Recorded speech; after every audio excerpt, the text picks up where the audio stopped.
हे आत्मन, कुछ प्रश्न मेरे सामने आए हैं। कल रात्रि मैंने आपसे कहा, मनुष्य का मन जब तक सीखे हुए ज्ञान से मुक्त नहीं होता है तब तक वो उस ज्ञान को उपलब्ध नहीं हो सकेगा जो कि स्वयं में ही सोया हुआ है और जिसे बाहर से सीखने का कोई भी उपाय नहीं। मनुष्य की चेतना में, मनुष्य की आत्मा में, मनुष्य के स्वयं के जीवन के केंद्र पर कोई शक्ति सोई हुई है।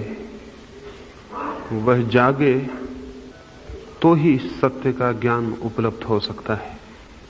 सत्य के ज्ञान को पाने के लिए बाहर से जो भी हम सीख लेते हैं वो सब बाधा बन जाती है। ये कल मैंने आपसे कहा। इस संबंध में ही कुछ प्रश्न हैं, पहले उनके आपको उत्तर दूं। पूछा है, हम यदि अर्जित ज्ञान को छोड़ दें, जो हमने सीखा है उसे यदि छोड़ दें, तो कहीं जड़ता और निष्क्रियता पैदा न हो जाए। अर्जित ज्ञान को दो हिस्सों में बांट लेना जरूरी है। बाहर के जगत के संबंध में जो ज्ञान है वह तो अर्जित ज्ञान ही होगा। उस संबंध में जो हम पदार्थ के बाबत जानते हैं, संसार के संबंध में जानते हैं, उसे तो बाहर से ही पाना पड़ता है। जो ज्ञान बाहर के संबंध में है वो बाहर से ही उपलब्ध होता है, लेकिन जो ज्ञान स्वयं के संबंध में है वो बाहर से उपलब्ध नहीं होता है। आत्मज्ञान बाहर से उपलब्ध नहीं होता है। गणित को, केमिस्ट्री या फिजिक्स को या भूगोल को या भाषाओं को जो जानना चाहता है उसे तो बाहर से सीखना पड़ेगा। पराये के संबंध में बिना सीखे कोई उपाय नहीं। इसीलिए जो हम पर के संबंध में जानते हैं उसे ज्ञान कहना भी ठीक नहीं है। वो इन्फॉर्मेशन, सूचना से ज्यादा नहीं है। ज्ञान तो केवल वही है जो हम स्वयं के संबंध में जानते हैं, क्योंकि जो हमारे बाहर है उससे हम केवल परिचित हो सकते हैं, उसे जान नहीं सकते। क्योंकि जो हमारे बाहर है उसकी अंतरात्मा में हम प्रविष्ट नहीं हो सकते हैं। हम केवल उसके बाहर घूम सकते हैं और जान सकते हैं। एक्विंटेंस हो सकता है, परिचय हो सकता है, ज्ञान नहीं। विज्ञान ज्ञान नहीं है, विज्ञान केवल परिचय है। ज्ञान तो उसका हो सकता है जिसके प्राणों में हमारे प्राण प्रविष्ट हो सके, जिसे हम भीतर से जान सकें, उसे ही जान सकते हैं। यही कारण है कि विज्ञान जितना भी खोजता है उतना ही आत्मा को नहीं पाता है। विज्ञान शरीर से गहरा नहीं जा सकता, परिचय शरीर से गहरा नहीं हो सकता। लेकिन एक और रास्ता है, एक और रास्ता है, वही रास्ता धर्म है।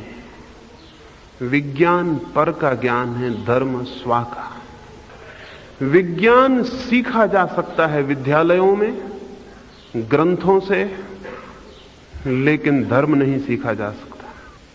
न ग्रंथ सिखा सकते हैं, न विद्यालय सिखा सकते हैं। विज्ञान की एक ट्रेडिशन होती है, एक परंपरा होती है। अगर हम न्यूटन को, एडिशन को अलग निकाल लें तो आइंस्टीन खड़ा नहीं हो सकेगा। विज्ञान की एक सतत परंपरा है, जो पीछे जाना गया है, आगे का विज्ञान उसी पर खड़ा होता है। लेकिन अगर हम महावीर को, बुद्ध को, कृष्ण को, क्राइस्ट को अलग निकाल लें तो भी धर्म जाना जा सकता है। धर्म की कोई परंपरा नहीं होती। धर्म वैयक्तिक अनुभव है और विज्ञान एक परंपरा है। अगर दुनिया में सारे धर्म ग्रंथ नष्ट हो जाएं तो भी धर्म नष्ट नहीं होगा, लेकिन विज्ञान के ग्रंथ नष्ट हो जाएं तो विज्ञान नष्ट हो जाएगा। दुनिया के सारे धर्म ग्रंथ नष्ट हो जाएं तो भी धर्म नष्ट नहीं होगा, क्योंकि धर्म ग्रंथों में है ही नहीं। धर्म तो कोई भी व्यक्ति जब अपने भीतर जाएगा तो जान लेगा अपने स्वभाव को। और पहचान लेगा धर्म को। लेकिन विज्ञान के ग्रंथ नष्ट हो जाएं तो फिर आबासा से शुरू करना पड़ेगा। महावीर या बुद्ध जहां समाप्त करते हैं धर्म का अनुभव, वहां से शुरू नहीं होता। आइंस्टीन जहां समाप्त करता है उसके बाद के आने वाला विचारक आइंस्टीन के बाद से शुरू करेगा। लेकिन धर्म का अनुभव तो प्रत्येक को प्रारंभ से ही शुरू करना पड़ता है। किसी के कंधे पर खड़े होने का कोई उपाय नहीं। धर्म की कोई परंपरा नहीं होती, लेकिन हमने धर्म की परंपरा बना ली। और धर्म की कोई शिक्षा नहीं होती, लेकिन हम धर्म की शिक्षा देते हैं। और इसी वजह से धर्म विनष्ट हो गया, विलीन हो गया, हमारे प्राणों से उसका संबंध शिथिल हो गया है। हम धर्म को विज्ञान के ढंग पर समझाना और सिखाना चाहते हैं, यह संभव नहीं। ये मैंने कल आपसे कहा कि धर्म के संबंध में जो हमने अर्जित ज्ञान है उसे छोड़ देना होगा। छोड़ देने का क्या अर्थ है? छोड़ देने का क्या अर्थ है? छोड़ देने का अर्थ यह नहीं है कि आप उसे भूल जाएंगे जो आपने जान लिया है। जो आपने जान लिया उसे भूलने का कोई उपाय नहीं। छोड़ देने का केवल इतना ही अर्थ है कि जो आप जान रहे हैं धर्म के संबंध में, अगर आपको पता चल जाए ये मेरा ज्ञान नहीं है, तो आपके ऊपर उसकी पकड़ समाप्त हो जाएगी। अगर आपको ये प्रतीत हो जाए ये सीखा हुआ ज्ञान ज्ञान नहीं है, अगर आपको ये ख्याल में आ जाए ये मेरा ज्ञान नहीं है, तो आपके ऊपर जो उसकी जकड़ और बंधन है वो विलीन हो जाएगा। ज्ञान की कोई जंजीरें नहीं होती, हम मान लेते हैं, हमारी मान्यता में ही जंजीर होती है। एक आदमी 2 और 2 5 समझता हो, फिर उसे कोई बताए कि 2 और 2 4 होते हैं, तो क्या वो पूछेगा कि मैं 2 और 2 5 अब तक जानता रहा, उसे कैसे छोड़ूं? नहीं, उसे ये समझ में आ जाए कि 2 और 2 4 होते हैं, तो 2 और 2 5 होते थे, ये अपने आप छूट गया, इसे छोड़ना नहीं पड़ेगा। ज्ञान की कोई जंजीरें नहीं होती कि उन्हें तोड़ना पड़े, वह हमारी मान्यता में और हमारे विश्वास में होती है। लेकिन हजारों वर्षों से हमको विश्वास करना सिखाया गया है। हमसे यही कहा जाता रहा है, विश्वास करो, विचार मत करो। इसका परिणाम यह हुआ है कि विश्वास और विश्वास के अंधे आधार पर हमने कुछ बातें सीख ली हैं और उनसे हम जकड़ गए, और वो जकड़न हमारे चित्त को जमीन से बांधे रखती है, ऊपर की यात्रा नहीं होने देती। कोई हिंदू होकर बंद हो गया है, कोई मुसलमान होकर बंद हो गया, कोई बौद्ध, कोई जैन, कोई ईसाई, हम सब बंद हो गए हैं अपने अपने कारागृहों में। और स्मरण रहे, जो कारागृह मनुष्य को मनुष्य से अलग कर देते हैं, वे मनुष्य को परमात्मा से कभी भी नहीं जोड़ सकेंगे। जो दीवारें आदमी आदमी को तोड़ देती हैं, वे आदमी को परमात्मा से जोड़ने वाले सेतु नहीं बन सकेंगी। अभी मनुष्यता उस स्थान पर भी नहीं पहुंच पाई है जहां सारे मनुष्यों के बीच सब तरह की दीवारें गिर जाएं। और दीवारें किस चीज की हैं सिवाय शब्दों के? और कौन सी दीवारें? कुछ शब्द मैंने सीख लिए हैं, कुछ शब्द आपने सीख लिए हैं, और हमारे शब्द भिन्न हैं। तो मैं हिंदू हूं और आप मुसलमान हैं, आप ईसाई हैं, मैं जैन हूं। कुछ शब्द हमने सीख लिए हैं और वे शब्द हमें अलग किए हुए हैं। सत्य अलग नहीं करेगा, इकट्ठा कर देगा, जोड़ देगा, लेकिन शब्द अलग कर देते हैं। शब्द सत्य नहीं हो सकते हैं। शब्द बहुत थोथे हैं, निर्जीव और मुर्दा हैं। जब आप आत्मा शब्द का विचार करते हैं, क्या ख्याल आता है आपके पास? जब आप परमात्मा शब्द का विचार करते हैं, क्या ख्याल आता है? जो आपको सिखा दिया गया है वही। अगर हिंदू के सामने हम कहें परमात्मा, तो सोचता है राम। अगर कृष्ण को पूछता है तो कृष्ण। क्राइस्ट के सामने कहें तो वो कुछ और सोचता है, मुसलमान के सामने कहें तो कुछ और सोचता है। हर शब्द के संबंध में उन्होंने जो सीख लिखा है वही सोचते हैं। और बड़े अर्थ की बात यह है कि सत्य को जानने के लिए मन सभी शब्दों से शून्य हो, तभी उसका अनुभव हो सकता है। क्योंकि शब्द भी एक तरह का तनाव है, बेचैनी है। शब्द भी मन पर एक तरह का बोझ है।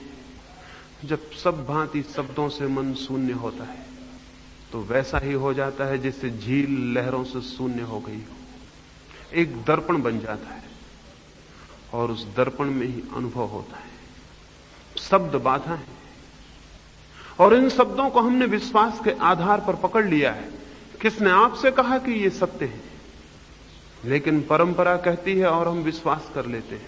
हमने सोचा, हमने विचारा नहीं। हमने मनुष्य का जो सबसे महत्वपूर्ण गुण है, विचारना, उसको भी छोड़ दिया है। आदमी करीब करीब भेड़ों की भांति हो गए हैं। वे किसी के पीछे चलते हैं, सोचते नहीं। वे खुद विचार नहीं करते। वे अनुयायी हैं और विश्वासी हैं। और दुनिया के सभी शोषक यही चाहते हैं कि आदमी विश्वासी रहे, विचारशील ना हो जाए। राजनीतिज्ञ भी यही चाहते हैं, धर्म पुरोहित भी यही चाहते हैं, सभी यही चाहते हैं कि मनुष्य में विचार पैदा न हो, क्योंकि विचार बहुत विद्रोही है, विचार बहुत रिबेलियस है। और विचार पैदा होगा तो दुनिया में बड़ी क्रांति हो जाएगी। इसलिए विचार ना हो, विश्वास हो, तो विश्वास से कभी कोई क्रांति नहीं होती। विश्वास आदमी को भेड़ों जैसा बना देता है, क्रांति का सवाल ही नहीं रह जाता है। मैंने सुना एक स्कूल में एक अध्यापक अपने बच्चों को गणित सिखा रहा था। उसने बच्चों से पूछा कि एक छोटी सी बागुड़ में, एक बगिया में 11 भेड़ें बंद हैं, उनमें से 5 छलांग लगाकर बाहर निकल गईं, तो पीछे कितनी भेड़ें बचेंगी? एक बच्चे ने हाथ हिलाया। सबसे पहले एक छोटे से बच्चे ने हाथ हिलाया। उस शिक्षक ने पूछा कितना उत्तर है? उस बच्चे ने कहा एक भी भेड़ पीछे नहीं बचेगी। शिक्षक ने कहा तुम बिल्कुल पागल हो, 5 भेड़ें बाहर निकली और 11 भीतर थीं, भीतर बिल्कुल नहीं बचेंगी। उस बच्चे ने कहा आप गणित जानते होंगे, मैं भेड़ों को जानता हूं। मेरे घर में भेड़ें हैं, अगर एक भेड़ भी बाहर निकल गई तो पीछे कोई भेड़ नहीं बचेगी। आप गणित जानते होंगे, लेकिन मैं भेड़ों को जानता हूं, मेरे घर में भेड़ें हैं। आदमी के बाबत भी क्या ये नहीं कहा जा सकता है कि आदमी ने भेड़ों की तरह व्यवहार किया है? क्या हम ये कह सकते हैं कि हम मनुष्य की भांति विचारपूर्ण हैं, या कि हम पीछे चलते हैं? जो भी पीछे चलता है वो अपनी मनुष्यता खो देता है। हम सभी लोग किसी के पीछे चलते हैं। हम में से किसी ने भी इतना आत्म गौरव नहीं समझा है कि वो खुद अपने पैरों पर खड़ा हो और चले, सोचे और चले। नहीं, हम बिना सोचे चलते हैं। आप सोचकर हिंदू हैं, आप सोचकर मुसलमान हैं, आप सोचकर जैन हैं, ईसाई हैं, क्या हैं? बिना सोचे हैं, विश्वास से हैं, विचार से नहीं। और जो विश्वास से जीता है वो बंधन में जीता है, वो कभी स्वतंत्र नहीं हो सकता, क्योंकि विश्वास अंधा है। विश्वास के पास कोई आंखें नहीं। और विश्वास की ताकत इस बात में नहीं होती कि जो कहा जा रहा है वो सत्य है, बल्कि इस बात में होती कि जो कहा जा रहा है वो इतने ढंग से व्यवस्थित रूप से प्रचारित किया जा रहा है कि सत्य जैसा प्रतीत होने लगेगा।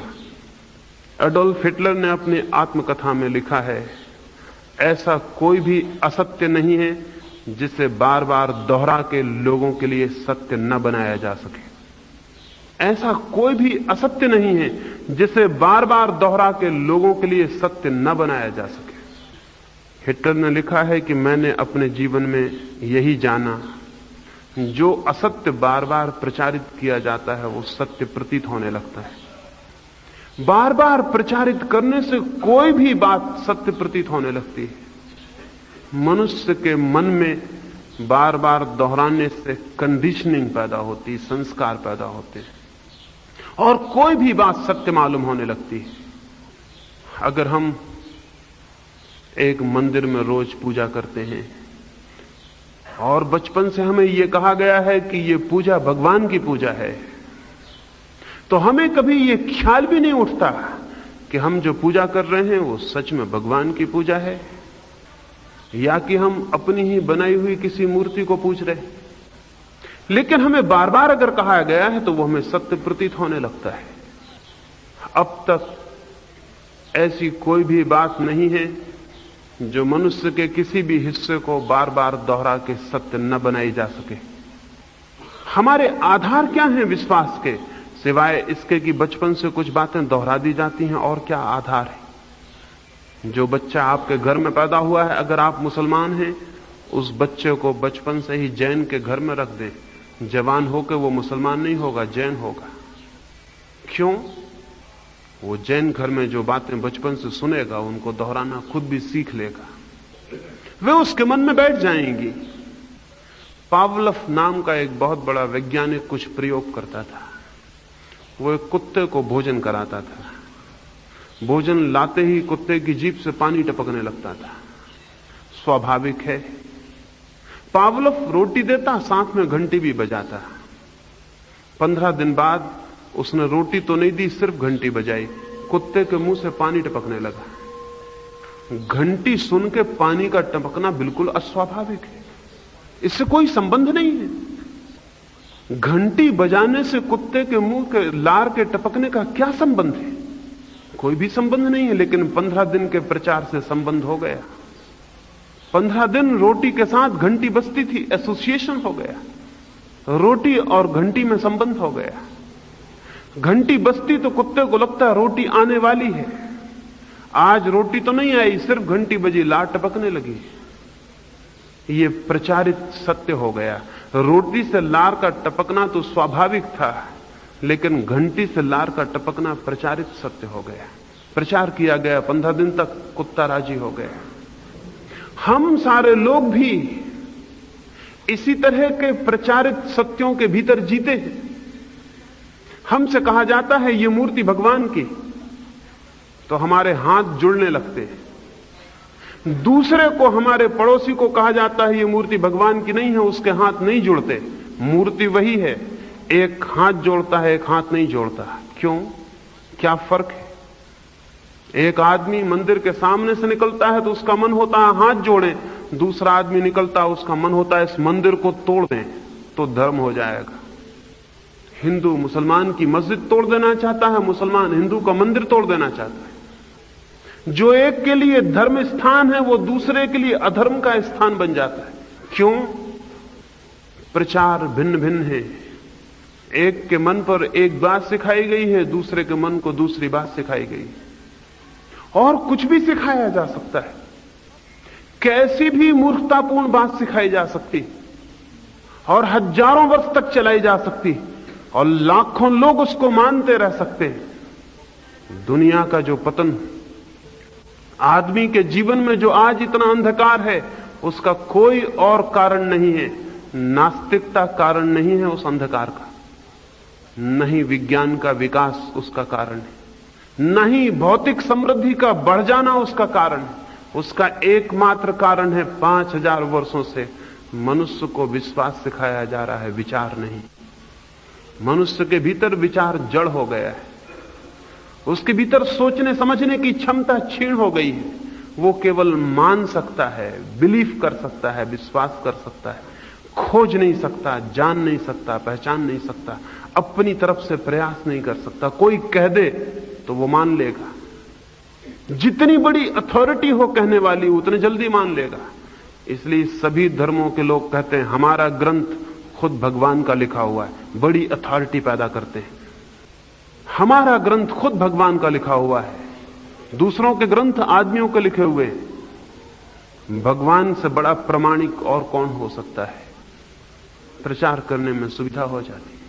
फिर जितनी पुराने दिनों की बात प्रचारित की गई हो उतनी मन में आसानी से बैठती।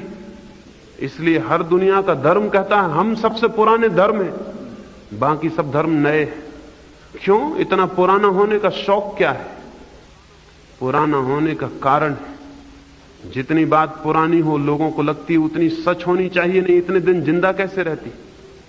जितनी पुरानी हो उतनी सच होनी चाहिए। लेकिन बेवकूफियां भी पुरानी होती हैं, मूर्खताएं भी पुरानी होती हैं। पुराने होने से कुछ भी नहीं होता। अरस्तु जैसा बहुत विचारशील व्यक्ति, जो कि यूनान में तर्क का पिता कहा जाता है, उसने भी अपनी किताब में लिखा है स्त्रियों के दांत पुरुषों से कम होते हैं। यूनान में यह ख्याल था कि स्त्रियों के दांत पुरुषों से कम होते, और किसी समझदार को यह ख्याल न सूझा कि किसी स्त्री के दांत गिन ले। अरस्तु खुद इतना बड़ा तर्कशास्त्री और विचारक था, और उसके पास एक एक नहीं 2-2 औरतें थी, उसकी 2 पत्नियां थी, लेकिन उसको यह कभी ख्याल ना आया कि बैठ के उनके दांत गिन ले। ख्याल था यूनान में कि दांत स्त्रियों के कम होते हैं। असल बात यह है कि पुरुषों को यह कभी समझ में नहीं आता कि स्त्रियां उनके बराबर किसी भी चीज में हो सकती, तो दांत भी बराबर कैसे हो सकते। किसी पुरुष ने यह ठीक ना समझा कि दांत गिने, और स्त्रियों ने भी अपने दांत ना गिने, क्योंकि स्त्रियां तो पुरुषों की अनुयायी हैं, जहां पुरुष जाते हैं वहां वे भी चली जाती हैं। 1000 साल तक यूनान के करोड़ों लोग मानते रहे स्त्रियों के दांत पुरुषों से कम होते। जिस आदमी ने पहली दफा दांत गिने, लोगों ने उससे कहा तुम पागल हो। ऐसा कभी हुआ है कि बराबर दांत हुए हो? और अगर तुम्हारी स्त्री के दांत बराबर हैं तो यह कोई प्रकृति की भूल होगी। तुम्हारी स्त्री के दांत होंगे बराबर, लेकिन स्त्रियों के दांत कभी पुरुषों के बराबर होते ही नहीं, ना कभी हुए हैं।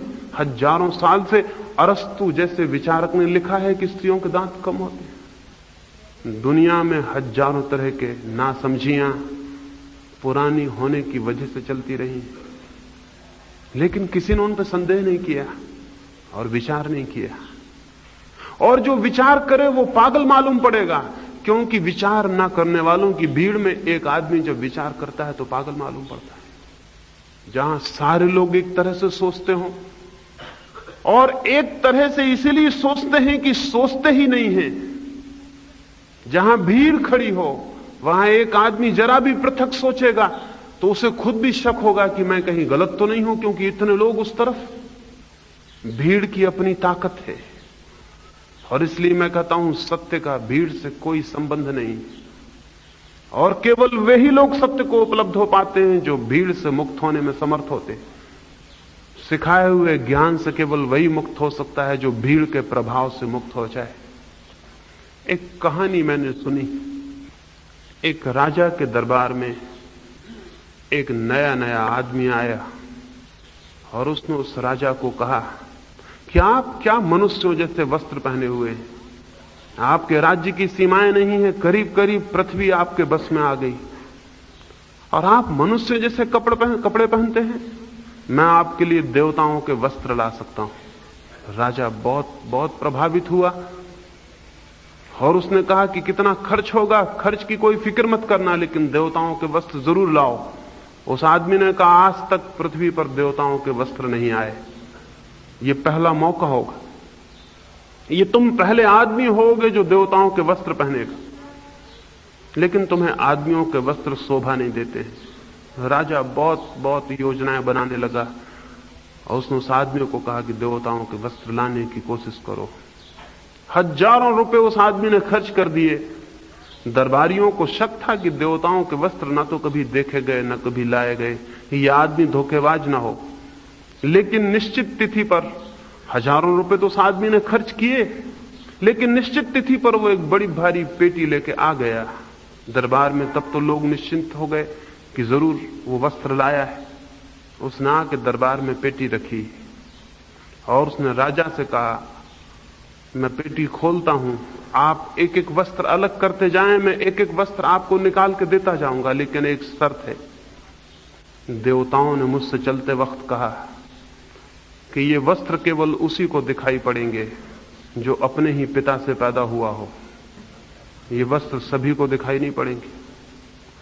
तो यहां जो लोग अपने ही पिता से पैदा हुए हैं दरबार में, उनको ही वस्त्र दिखाई पड़ेंगे। जिनके पिता संदिग्ध हैं उन्हें वस्त्र दिखाई नहीं पड़ेंगे। राजा ने अपना कोट निकाला, उसने पेटी में से खाली हाथ बाहर ला के राजा से कहा ये लो कोट, देवताओं का कोट पहनो। राजा को उसमें कुछ भी दिखाई तो नहीं पड़ा, लेकिन कोट के पीछे अपने पिता को खोना उचित न था।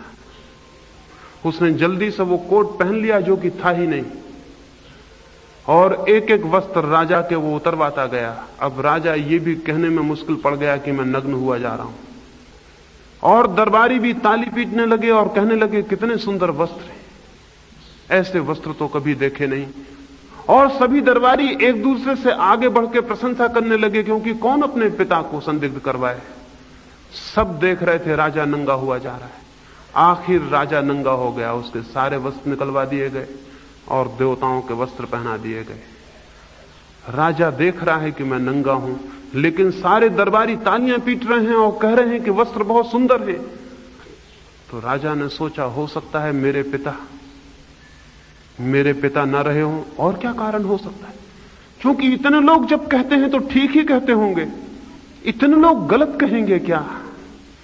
फिर उस आदमी ने कहा कि ये वस्त्र पहली दफे पृथ्वी पर उतरे हैं, राजधानी के लोग देखने को उत्सुक होंगे तो जुलूस निकाला जाए। और राजा डरा, लेकिन उसने सोचा कि होंगे 10-5 ही लोग तो होंगे राजधानी में जिनके पिता संदिग्ध होंगे, उनको शायद मैं नंगा दिखाई पड़ूं, बाकी सारे लोगों को तो वस्त्र दिखाई ही पड़ेंगे। अब जो कुछ होगा होगा। इंकार करना ठीक ना था, क्योंकि इंकार का मतलब कि राजा को शक है कि वस्त्र नहीं।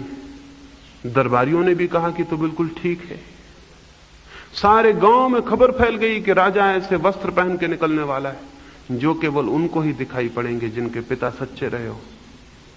जुलूस निकला और सारे गांव में तालियां बजने लगी। लाखों लोग सड़कों के किनारे खड़े होकर कहने लगे, कितने वस्त्र सुंदर हैं, ऐसे वस्त्र तो ना कभी देखे ना कभी सुने। राजा नंगा था, सारा गांव नंगा देख रहा था, लेकिन कौन कहे। एक छोटे से बच्चे ने हिम्मत की और उसने बीच सड़क पर राजा को रोक कर कहा कि कौन कहता है कि वस्त्र हैं, आप बिल्कुल नंगे मालूम हो रहे हैं। गांव के बूढ़ों ने कहा, तुम बच्चे हो, तुम अभी जानते नहीं, तुम्हें पता नहीं कि तुम क्या कह रहे हो, इससे तुम्हारे पिता संदिग्ध हो गए। और फिर तुम बच्चे हो, हम अनुभवी हैं, हम बूढ़े हैं, हम जानते हैं। उस बच्चे को रास्ते के किनारे से हटा लिया गया। एक ही बच्चे ने हिम्मत की, किसी बूढ़े ने तो कोई हिम्मत नहीं की, क्योंकि बूढ़े सब समझदार थे। उन सब ने वस्त्रों की तारीफ की और प्रशंसा की। सारे गांव में नंगा राजा होकर वापस लौट आया महल में। हर आदमी यही सोचता रहा कि मैं ही गड़बड़ हो सकता हूं, पूरा नगर कैसे गड़बड़ होगा। और किसी आदमी ने किसी दूसरे से ना कहा, क्योंकि दूसरे से कहने से बड़ी मुसीबत हो सकती थी। हमारे विश्वास इससे ज्यादा भिन्न नहीं है।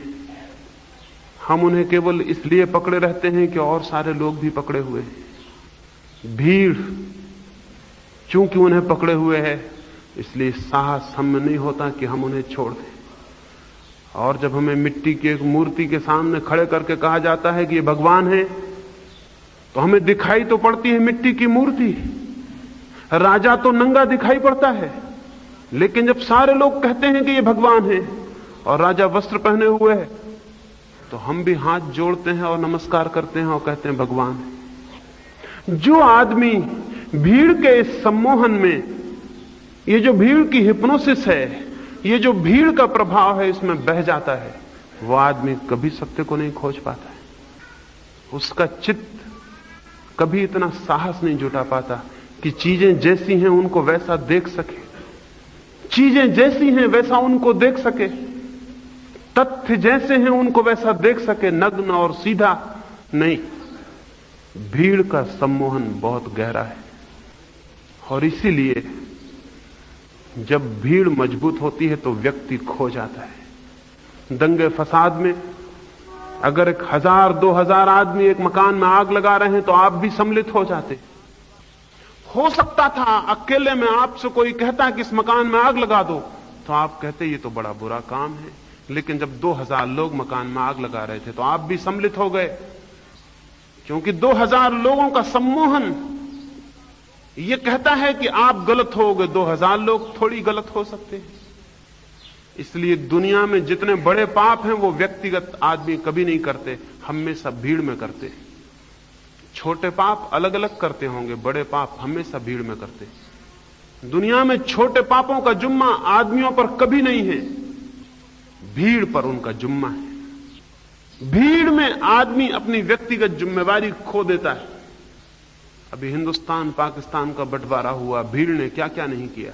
उस भीड़ में अच्छे लोग सम्मिलित थे, ऐसे लोग जो रोज सुबह कुरान पढ़ते थे, गीता पढ़ते थे, जो मंदिरों मस्जिदों में सत्संग करते थे, ऐसे लोग सम्मिलित थे। अगर उनसे हम अकेले में मिलकर पूछें तो वो कहेंगे हमारी समझ में नहीं आता कि ये कैसे हुआ। लेकिन जब भीड़ के बीच में वो खड़े थे तो उन्होंने भी किया। भीड़ के बीच में हमारी व्यक्तिगत चेतना खो जाती है। इसलिए मैं आपसे कहता हूं, धर्म का कोई संबंध भीड़ से नहीं है। भीड़ से संबंध होगा राजनीति का, धर्म का भीड़ से क्या संबंध है। लेकिन राजनीतिक बहुत होशियार है, उन्होंने धर्म का भी शोषण कर लिया है और धर्म के भी संगठन खड़े कर दिए हैं। जहां भीड़ से संबंध नहीं, वहां संगठन से भी कोई संबंध नहीं होता। सच तो यह है कि आज तक सत्य उन लोगों ने जाना है जो अकेले में गए, भीड़ से बाहर गए। उन्होंने नहीं जिन्होंने संगठन किए और भीड़ इकट्ठी की और जो भीड़ में जाके जुड़ गए। उन्होंने जाना है जो भीड़ से मुक्त हुए और अकेले में गए और एकांत में। और जब उनका चित्त सब भांति भीड़ से मुक्त हो गया, भीड़ की हिप्नोसिस जहां टूट गई, सम्मोहन जहां टूट गया, वहां उन्होंने जाना कि सत्य क्या है। भीड़ ने कुछ बातें सिखाई थी, जब तक उन्होंने उन बातों को न छोड़ा तब तक वे कुछ भी न जान सके। महावीर एकांत में पहाड़ियों में क्या करते थे? शायद आप सोचते होंगे शास्त्र पढ़ते होंगे। शास्त्र तो महावीर अपने साथ कोई भी नहीं ले गए थे। शायद आप सोचते हैं कोई मूर्ति बना के पूजा करते होंगे। महावीर के साथ तो कोई मूर्ति नहीं थी। क्या करते होंगे उस अकेले में? उस अकेले में महावीर भीड़ से मुक्त होने की कोशिश कर रहे थे। वो जो क्राउड है उससे मुक्त होने की कोशिश कर। क्राइस्ट क्या कर रहे थे अकेले में, या मोहम्मद क्या कर रहे थे, या बुद्ध क्या कर रहे थे? भीड़ से मुक्त होने की कोशिश कर रहे थे। और इतना ही काफी नहीं है कि कोई भीड़ से भाग के जंगल में चला जाए, इतना काफी नहीं है। भीड़ मन के साथ वहां भी चली जाएगी। जरूरी यह है कि मन पर भीड़ के प्रभाव न रह जाएं। वो जो हमें सिखाया गया है, अगर उसके प्रभाव हमारे मन से अलग हो जाएं, तो हम भीड़ के बाहर हो जाएंगे। चाहे भीड़ के बीच खड़े रहें तो भी भीड़ से बाहर हो जाएंगे। सब हमारे विश्वास, हमारी धारणाएं, हमारे बंधन। पूछा है अगर इनको हम छोड़ दें तो निष्क्रिय हो जाएंगे। हम बड़े अजीब लोग हैं। हम बिना छोड़े पूछना शुरू कर देते हैं कि छोड़ देंगे तो निष्क्रिय हो जाएंगे। जिसने छोड़ा है आज तक उसे निष्क्रिय देखा गया है? महावीर निष्क्रिय थे, बुद्ध निष्क्रिय थे। उनसे ज्यादा क्रियाशील और कौन होगा?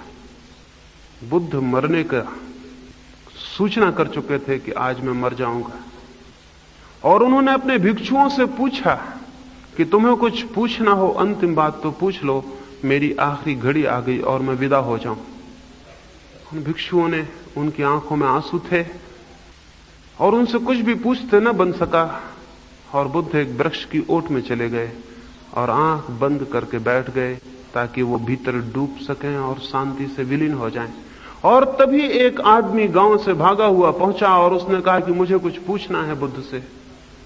तो भिक्षुओं ने कहा अब तो वो विदा भी ले चुके, अब तो वे आंखें भी बंद कर चुके और वे पूछ भी चुके कि तुम्हें कुछ पूछना तो नहीं है, तो हम तो इंकार कर दिए, अब असंभव है। लेकिन वो आदमी चिल्लाया, अगर ये अब असंभव है तो फिर कब संभव होगा? वो तो विलीन हो जाएंगे, फिर मैं किससे पूछूंगा? तो बुद्ध ने आंख खोल दी और कहा उस आदमी को वापस मत लौटाओ, कहीं मेरे ऊपर ये जुर्म ना लगे बाद में कि मैं जिंदा था और मेरे द्वार से कोई प्यासा लौट गया। उस आदमी को ले आओ। ये आदमी निष्क्रिय है।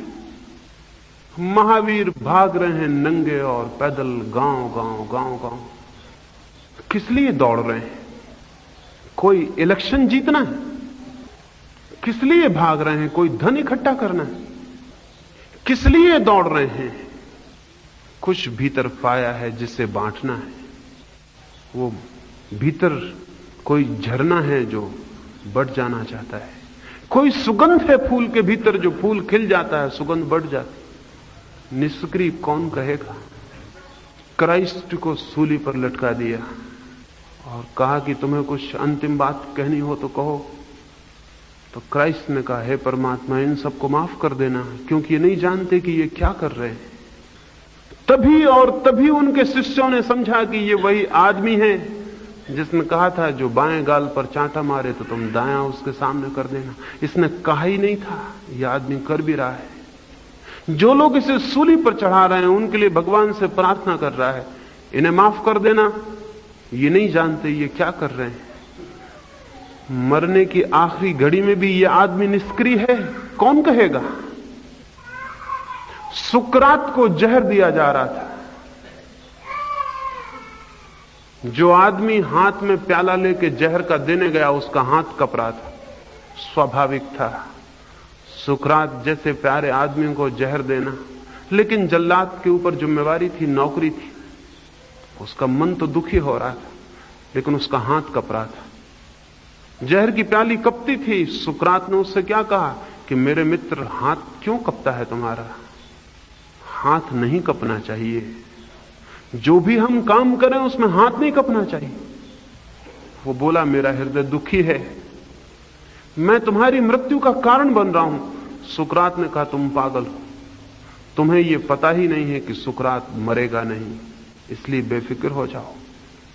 सुकरात मरेगा नहीं, और तुम्हारे जहर से जो मर जाएगा वो सुकरात नहीं है। तुम बेफिक्र हो जाओ, हाथ को मत कपाओ, हाथ को निष्कंप हो जाने दो, दुखी भी मत हो, आंखों के आंसू पोंछ लो। यह आदमी जो खुद के मरते वक्त जहर का प्याला पी गया, उसके मित्र इकट्ठे थे। सुकरात ने कहा, कुछ पूछना हो तो पूछ लो। वे बोले कि हम क्या पूछें, आप जहर पी लिए हैं। सुकरात ने कहा, थोड़ा वक्त लग जाएगा, अभी मेरे पैर ठंडे होने शुरू हो गए, फिर और ऊपर के पैर ठंडे हो जाएंगे, फिर हाथ ठंडे हो जाएंगे, लेकिन अभी थोड़ी देर में बोल सकूंगा। तो जब तक मैं बोल सकूं, अगर मुझसे कुछ तुम्हारा हित हो सकता हो तो हो लेने दो। अभी थोड़ी देर है मेरे मरने में, अभी ये शरीर मरेगा, इसमें थोड़ा समय लगेगा, तो जब तक मैं हूं तब तक कुछ करूं। इस आदमी को कौन निष्क्रिय कहेगा? आज तक कौन निष्क्रिय हुआ है? सत्य से बड़ी और कोई सक्रियता नहीं, और जो सक्रियता शांति से पैदा होती है वही सक्रियता शुभ है। जो अशांति से पैदा होती है वो अशुभ है। हम सारे लोग सक्रिय हैं, लेकिन चित्त अशांत है। अशांति से जो सक्रियता पैदा होगी वो खतरनाक है। उससे दुनिया में दुख बढ़ेगा, पीड़ा बढ़ेगी, हिंसा बढ़ेगी। शांति से जो सक्रियता आती है उसी से जीवन में शुभ का जन्म होता है, मंगल का जन्म होता है। लेकिन हम किए बिना पूछते हैं क्या होगा। हम पूछते हैं कि अगर हमने सारा सीखा हुआ ज्ञान छोड़ दिया तो हम निष्क्रिय हो जाएंगे। थोड़ा छोड़ के देखें, क्योंकि किसी आदमी को हम तैरने के लिए सिखाने को कहें, वो कहे मैं तो पानी में गिरूंगा तो डूब जाऊंगा, क्योंकि पानी में कोई भी गिरता है तो डूब जाता है। तब भी हम उसे कहेंगे थोड़ा तैर के देखें। तैरने वाला नहीं डूबता है, लेकिन वो कहेगा जब तक मैं तैरना ना सीख लूं तब तक मैं पानी में उतरूंगा नहीं। तो बिना पानी में उतरे कोई तैरना कभी सीख नहीं सकता। और जिसने तैरना नहीं जानता वो कहे कि जब तक मैं सीख ना लूं तब तक मैं उतरूंगा नहीं, क्योंकि पानी में जो उतरता है डूब जाता है। फिर तो बड़ी कठिनाई हो गई। पहले कदम तो बिना तैरना सीखे पानी में रखने पड़ेंगे, तो ही तैरना सीखा जा सकता है। अधिक लोग इसी भय से कि कहीं डूब ना जाएं, तैरने के सुख से ही वंचित रह जाते हैं। और क्या आपको पता है, जो बीच मझधार में डूबता है वो उस आदमी से बेहतर है जो किनारे पर बैठा हुआ बचा रह जाता है। क्योंकि बीच मझधार में डूबने वाला भी कहीं पहुंचता है, कम से कम साहस तो किया, लेकिन जो किनारे पर ही बैठा रह जाता है वो तो कहीं भी नहीं पहुंचता। कबीर ने कहा है, मैं बौरी खोजन गई रहे किनारे बैठ। मैं ऐसी पागल, मैं खोजने गया तो मैं किनारे पर ही बैठ कर रह गया। और पाया तो उन्होंने जो पानी में गहरे बैठ गए, जो पानी में गहरे डूब गए। साहस तो करना होगा। और कुछ बातें हैं जो प्रयोग करके ही जानी जा सकती। लोगों का यही ख्याल है हम शांत हो जाएंगे तो निष्क्रिय हो जाएंगे, क्योंकि हमारी सारी क्रियाशीलता अशांति से निकलती है। लोगों का यही ख्याल है कि अगर हम शांत हो गए तो फिर तो हम कुछ ना करेंगे। लेकिन मैं आपको कहता हूं, संसार में जिन्होंने भी कुछ किया है वे शांत लोग थे, और अशांत लोग अगर निष्क्रिय ही होते तो बहुत अच्छा था। वे कुछ ना करते तो दुनिया जैसी है उससे बेहतर होती। नादिर शाह हिंदुस्तान की तरफ आता था तो उसने एक ज्योतिषी को पूछा, एक गांव में वो बहुत सोता था, 12-12, 14-14 घंटे सोया रहता था। उसने एक ज्योतिषी को पूछा कि मैं सुनता हूं लोग कहते हैं बहुत सोना बुरा है, मैं बहुत सोता हूं, क्या यह बुरी बात है? उस ज्योतिषी ने कहा, आप 24 घंटे सो रहे हैं और भी अच्छा। उसने पूछा क्यों? तो उस ज्योतिषी ने कहा, कुछ लोग हैं जिनका जागना अच्छा होता है, कुछ लोग हैं जिनका सोना अच्छा होता है। आप जैसे आदमी सोए रहें तो बहुत अच्छा, कम से कम दुनिया में उपद्रव कम होंगे। तो ज्योतिषी ने कहा, गलत है ये बात कि सभी का ज्यादा सोना बुरा होता है। अच्छे आदमी का जागना अच्छा होता है, बुरे आदमी का सोना अच्छा होता है। अशांत आदमी निष्क्रिय हो जाए तो अच्छा है, उसकी निष्क्रियता शुभ है। अशांत आदमी की सक्रियता खतरनाक है। वो पागल आदमी की सक्रियता है, वो जो भी करेगा उससे खतरा बढ़ेगा दुनिया को, उसका हर किया हुआ उपद्रव बन जाएगा। लेकिन अशांत आदमी बहुत डरता है कि कहीं मैं निष्क्रिय ना हो जाऊं। जबकि अशांत आदमी निष्क्रिय हो जाए तो दुनिया अच्छी हो जाए। ये जितना हम उपद्रव देख रहे हैं, दुनिया में आए दिन युद्ध देख रहे हैं, ये किन की कृपा है? ये अशांत और सक्रिय लोगों की कृपा है। जितना अशांत आदमी हो और जितना सक्रिय हो, उतना बड़ा पॉलिटिशियन हो जाता हो, उतना बड़ा राजनीतिज्ञ हो जाता है। अशांति और सक्रियता मिल जाए तो आप राजनीतिज्ञ हो ही जाएंगे, बचना मुश्किल है। क्योंकि अशांत आदमी की सक्रियता के लिए सबसे बड़ा द्वार राजनीति का है। फिर वो चढ़ता जाता है, जितना सक्रिय होता है और जितना अशांत होता है उतना ऊपर चढ़ता जाता है। वो राष्ट्रपति बन जाता है, प्रधानमंत्री बन जाता है और न मालूम क्या क्या बन जाता है। फिर उसके हाथ में ताकत होती है और सक्रियता होती है और चित्त अशांत होता है। फिर वो युद्ध में घसीटता है मुल्कों को। फिर पाकिस्तान का नाम लेता है, हिंदुस्तान का नाम लेता है, चीन का। ये सब बहाने हैं। दुनिया में हर मुल्क में पागल हैं और सब पागल राजनीतिक हो गए। फिर वो बहाने कुछ भी लें, इससे कोई फर्क नहीं पड़ता। उनका चित्त अशांत है और बड़ा सक्रिय है, एक्टिविटी ज्यादा है और चित्त बिल्कुल शांत नहीं है। तो क्या करेंगे वो जो भी करेंगे उससे खतरा बढ़ेगा। दुनिया को 2 युद्धों में खींच चुके हैं, तीसरे युद्ध में खींचने की तैयारी। क्या आपको पता है 5000 साल में 15,000 युद्ध में खींचा है राजनीतिज्ञों ने दुनिया को। 15,000 युद्ध। कल्पना से भी मन घबराता है। कल्पना से भी 5000 साल के इतिहास में 15,000 युद्ध, हर साल 3 युद्ध। अब तक दुनिया के पूरे इतिहास में केवल 300 वर्ष का वक्त है जब युद्ध नहीं हुए। बाकी वक्त युद्ध चलता ही रहा कहीं ना कहीं। 300 वर्ष इकट्ठा नहीं, कभी 1 दिन, कभी 2 दिन, कभी 4 दिन युद्ध बंद रहा, नहीं तो युद्ध चल ही रहा है जमीन के किसी न किसी कोने पर। ऐसा केवल 300 वर्ष के टुकड़े हैं छोटे छोटे, जोड़ने से 300 वर्ष बन जाते हैं। 5000 वर्ष में 4900 वर्ष, 700 वर्ष वो युद्ध में बीते। हम लड़ते ही रहे हैं रोज, लड़ते ही रहे हैं रोज लड़।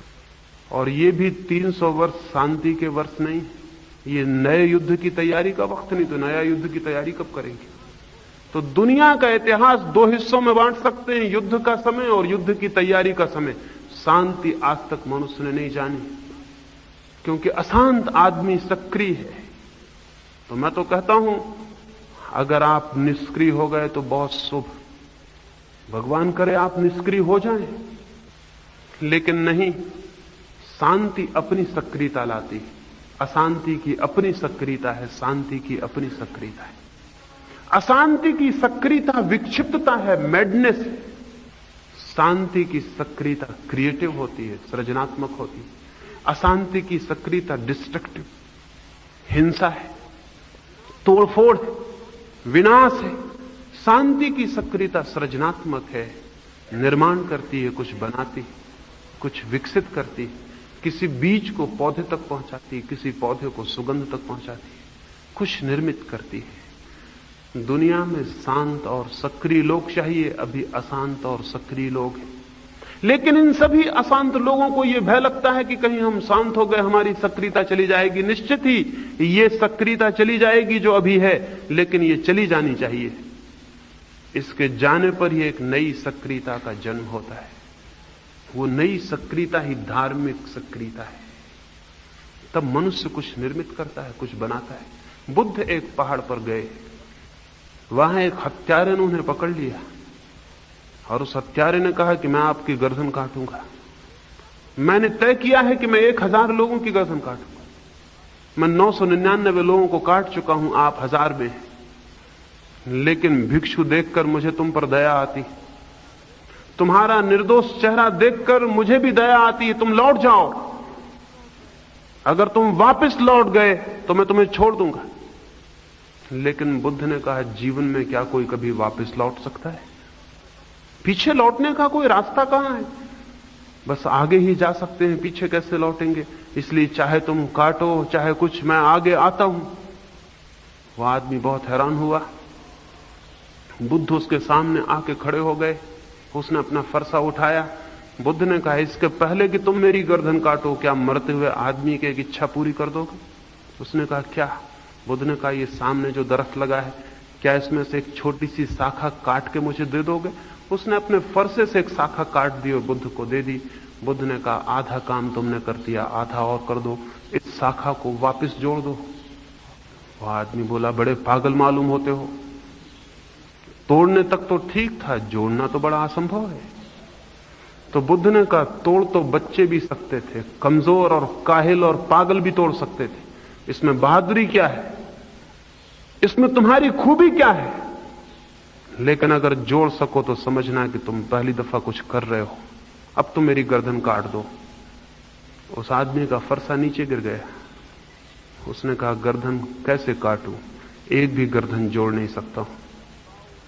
तो बुद्ध ने कहा, पछताओ उन गर्दनों पर जो काटी और शेष जीवन इसमें लगाओ कि कुछ गर्दनें जोड़ सको, क्योंकि तुम्हारे होने की खूबी वहां है जहां तुम जोड़ते और बनाते हो। तोड़ना तो कोई भी कर सकता है। अशांत आदमी तोड़ता है, शांत आदमी जोड़ता है। और तोड़ने की सक्रियता जब जाएगी तभी जोड़ने वाली सक्रियता पैदा हो सकती है, उसके पहले वो पैदा नहीं हो सकती। कोई आदमी अपना बगीचा बनाता है तो पहले जमीन में से घास पात निकाल के फेंक देता है, फिजूल जड़ें उखाड़ के फेंक देता है, तब नए बीज बोता है। क्योंकि अगर पुरानी जड़ें और घास पात वहां रहा तो नए बीज डूब जाएंगे, वो कहीं फल भी नहीं सकेंगे, वो विकसित भी नहीं हो सकेंगे। मन को पुरानी सक्रियता से हटा लेना होगा, तभी नई सक्रियता का जन्म हो सकता है। तो मैं तो कहता हूं ये अच्छा है कि मन आपका निष्क्रिय हो जाए।